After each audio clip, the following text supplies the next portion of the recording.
Olha a gente de volta aqui no Expressão pela nossa PLP TV. Como a gente falou na abertura do programa, nós vamos mostrar esse bloco inteirinho, um documentário que nós fizemos com o pianista Zenóbio Alfano. Vamos conferir.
Eu nasci em Aracaju em 10 de fevereiro de 1952. Interessante, eu nasci num domingo de carnaval.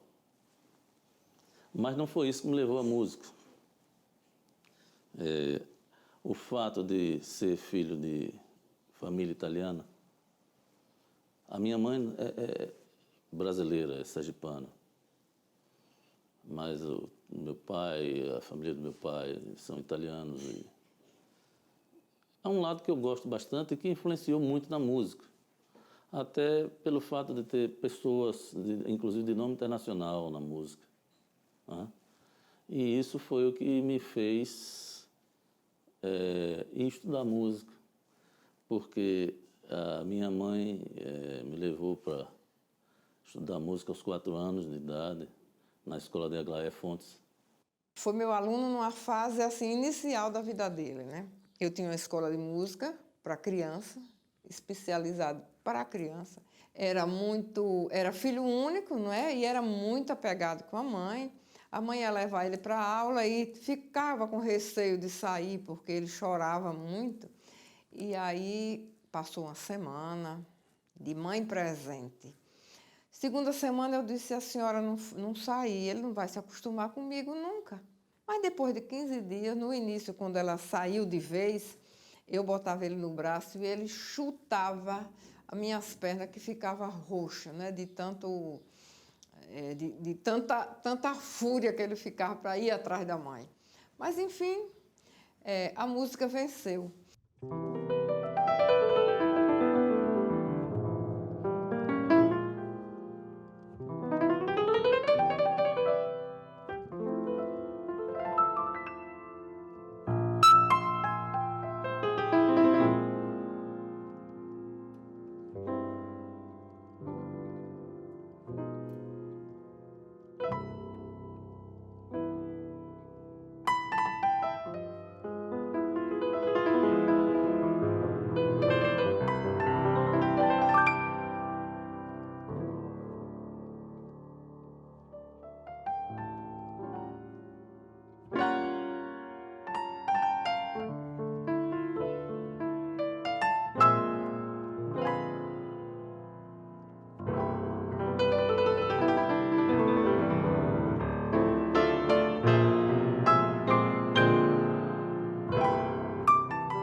Desde cedo ele apresentou um talento que buscava criações, não é? Que buscava resoluções rítmicas do jeito dele. Então a gente vai percebendo com a vida como aquela criança é uma criança que tem um talento especial. Passei 3 anos estudando com a Aglaé. Depois eu fui estudar com a professora Maria Olívia. Depois eu estudei com a professora Nete Brasil, hoje já falecida. Depois eu fui estudar com vários professores ao mesmo tempo. Por exemplo, tinha o maestro Sandino, que dava aulas particulares. Estudei com o professor Leozírio, na escola do professor Leozírio. Eu estava com 10 anos de idade, quando eu comecei a estudar música na escola do professor Leozírio. Hoje é só física. E tinha uns amigos, é interessante falar, né? Uma coisa que aconteceu já nessa época, né? Quando eu fui estudar no Jacques Figueiredo, eu tinha 5 anos de idade, tinha uma mesinha era sempre uma mesinha com 4 alunos, né? As salinhas, aquelas mesinhas. A minha mesinha era uma mesinha muito engraçada. Eu tinha como companheiro Pascoal, do outro lado era Alcides Melo, do outro era Isaac, né? Isaac de Assis. Por exemplo, a gente queria... Vou contar uma história ligeirinha. A gente queria ensaiar uma bandinha que a gente queria fazer, mas meu pai não queria a bateria em casa porque ia fazer barulho, ia incomodar os vizinhos. A Alcides era com um chapéu na cabeça, aquele chapelão e uns pandeiros, umas maracas. Né? Aí não teve jeito, não teve problema não. Um camarada que tocava, naquela época existia muito cabaré, os cabarés estavam todos em atividade aí ali no mercado, né? Então, Djalma, que era baterista nessa época, era baterista e tocava saxofone, né? Djalma, na verdade, muita gente conhece ele como cantor e tocador de violão, mas ele é um excelente saxofonista e baterista, para quem não sabe, ou não se lembra. Eu sei que Djalma conseguiu para a gente ensaiar no Miramar, né, de manhã, lá por umas 11 horas. E nós fomos com medo danado, porque tinha um pavor que faziam, dizia que tinha investigador atrás de menor, não sei o quê. Mas lá é onde tinha o piano, tinha o contrabaixo, tinha a bateria.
Zenóbio Alfano é um dos artistas mais criativos da minha geração.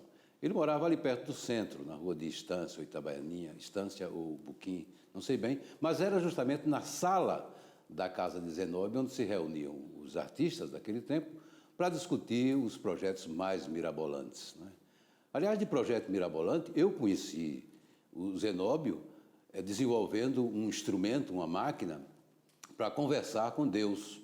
Ele tinha como fazer isso e nós tivemos que sacrificar todos os nossos aparelhinhos eletrônicos, aqueles gravadores de tecla, aqueles radinhos de pilha que tínhamos. Zenóbio pedia e a gente tinha que sacrificar em nome da ciência, porque ele estava inventando esse aparelho.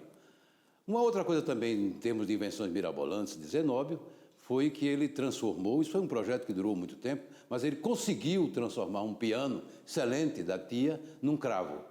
Eu sei se economicamente não foi bem, porque o cravo já era uma coisa muito em desuso, mas ele conseguiu. Até que o tempo foi passando. Dia domingo era característico os programas de auditório, que tinha tinha outras pessoas que participavam nessa época, que conviveu com a gente nessa época, era Gravatinha, era cantor consagrado, Edidelcio Andrade, e a música estava acontecendo, começando a surgir a bossa nova, né? E as pessoas falavam muito em bossa nova. Então, a bossa nova me levou a conhecer outras pessoas no mundo da música, ter outros amigos, além do que eu estava tendo como novos professores na Escola de Leozírio, que era o maestro Sandino, que foi para mim, uma das maiores expressões da música que passou por aqui.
precisaram de uma pessoa para tocar piano no Estúdio Bem Bossa Nova, que era um programa que acontecia na Rádio Cultura aos domingos, às 8 horas, né? E Jobé, o pintor Jobé, me conhecia do Jacques Figueiredo, e me convidou, perguntou se eu me incomodava de participar desse programa. Esse programa, quem tinha o comando era de João de Barros, né? Barrinhos. Gostava muito de tocar bossa nova, cantar bossa nova. E eu acompanhei ele muito tempo ali, 1 ano, eu acho, de programa, ele cantando, né? E acontece também a Revolução 64, e isso já marca também, porque surgiram os festivais, né, com as músicas de protesto. Quem já estava cursando a universidade tinha uma outra razão. Nós éramos crianças, na verdade, 14 anos. Não tínhamos ainda uma ideia política. A nossa geração é uma geração que estava como um sanduíche, porque nem éramos criança de 4, 5 anos, nem éramos adultos ou uma juventude já em condições de ser politizado, com conhecimento para lutar por uma causa. Não tinha, nós éramos rebeldes sem causa, e o nosso protesto se manifestava na música.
Eu toquei em banda.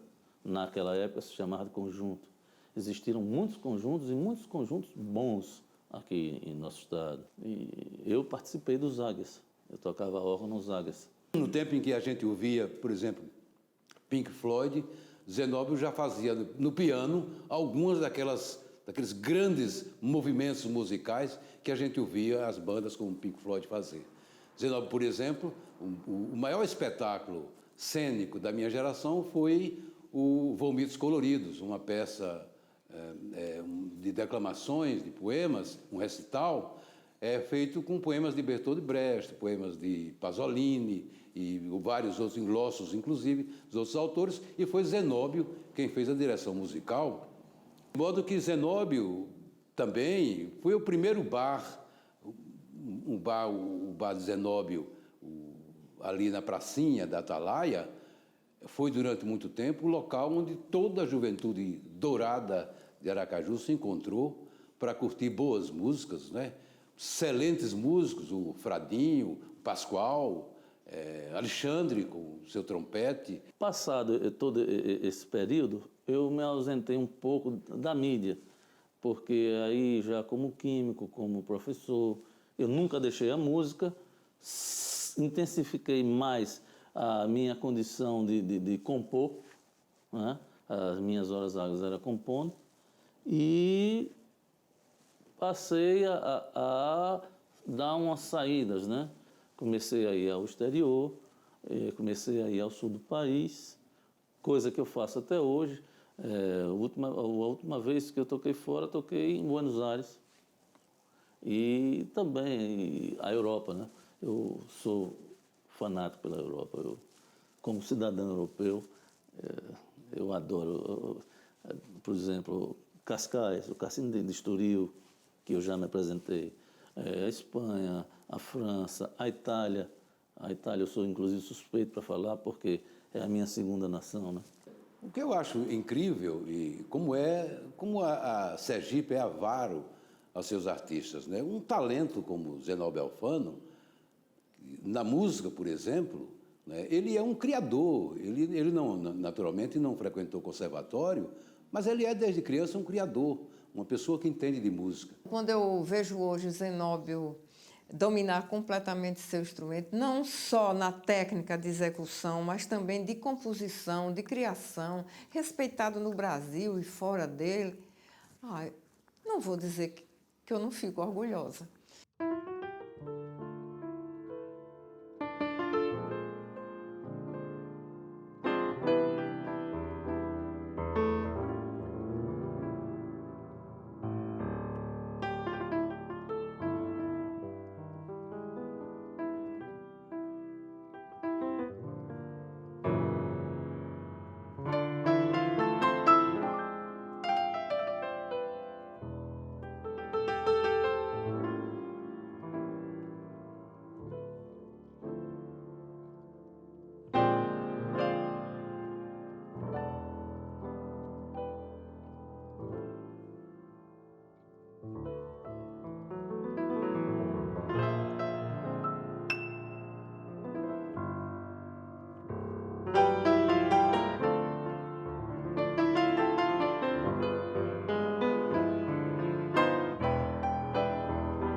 Com esse documentário de Zenobe Alfano, o Expressão fica por aqui. Lembrando que sexta-feira a gente está de volta, 7h40 da noite. A reprise no sábado, meio-dia. E lembre-se, fiquem em casa.